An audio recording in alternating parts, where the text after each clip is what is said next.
Bonjour et ravi de vous retrouver pour ce numéro de rentrée.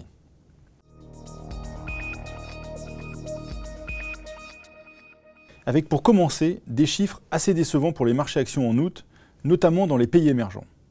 La faute à la Banque centrale américaine qui cache de moins en moins son intention de réduire assez rapidement sa politique monétaire très conciliante, mais aussi aux rumeurs d'intervention militaire en Syrie. Le bilan est plus contrasté sur les marchés obligataires, notamment en zone euro, avec d'un côté des taux longs français et allemands qui remontent, doucement mais sûrement, et de l'autre des taux espagnols et italiens qui continuent de profiter du léger mieux de l'activité économique dans ces deux pays. Enfin, côté devises, l'euro est resté stable face au dollar. Le pétrole est reparti à la hausse et l'or a gagné plus de 6% à cause du contexte géopolitique.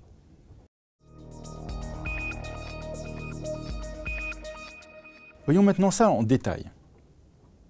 En zone euro, ça va mieux. On est en train de sortir très doucement de la récession.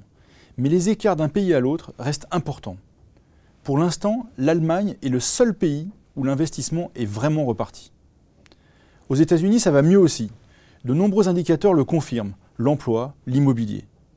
Seul problème, on sait que la Fed n'attend que cela pour revoir sa politique monétaire conciliante, ce qui ne sera pas, évidemment, sans conséquence sur la plupart des actifs financiers mondiaux, à commencer par les actions et les obligations. Et nous en avons vu un échantillon en août.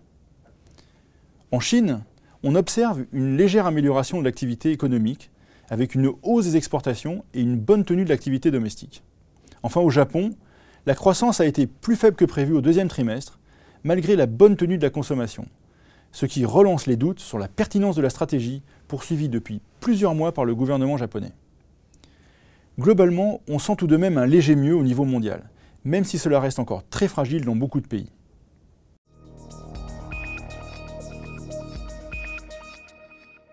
Alors, qu'allons-nous faire dans les prochains jours? Eh bien, nous allons rester prudents dans nos allocations. Nous allons, par exemple, attendre que les prix des actions, en particulier européennes, baissent encore un peu pour nous repositionner. Ils ont commencé à le faire en août, mais vu la situation en Syrie, il n'y a pas lieu de se précipiter. De même, tant que les taux longs américains ne seront pas stabilisés, nous n'augmenterons pas nos positions obligataires, y compris sur les obligations privées, même si beaucoup conservent un beau potentiel d'appréciation. Sur les actions, vous vous souvenez qu'en juillet, nous avions pas mal allégé nos positions sur le Japon et un peu sur les États-Unis pour favoriser les actions européennes. Nous pensons toujours avoir fait le bon choix, mais vu la situation en Syrie, il n'est pas question de nous renforcer pour le moment. Nous restons aussi à l'écart des actifs émergents, ça concerne donc aussi bien les actions que les obligations et les devises, car plusieurs pays sont dans une situation difficile. Et l'attitude de la Fed, qui souffle le chaud et le froid sur la poursuite de sa stratégie monétaire, n'arrange rien. Or, on sait que ces pays sont largement tributaires de l'activité économique américaine. Enfin, nous conservons nos positions sur le dollar, même si pour le moment cette stratégie ne porte pas ses fruits.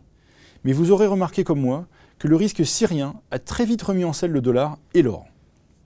Bien sûr, toutes ces convictions doivent s'accorder avec les règles d'or que vous voyez défiler au bas de l'écran. Voilà, c'est tout pour cette édition. Merci de nous avoir suivis, car je sais que vous êtes de plus en plus nombreux à le faire. Rendez-vous maintenant début octobre pour un nouveau point marché.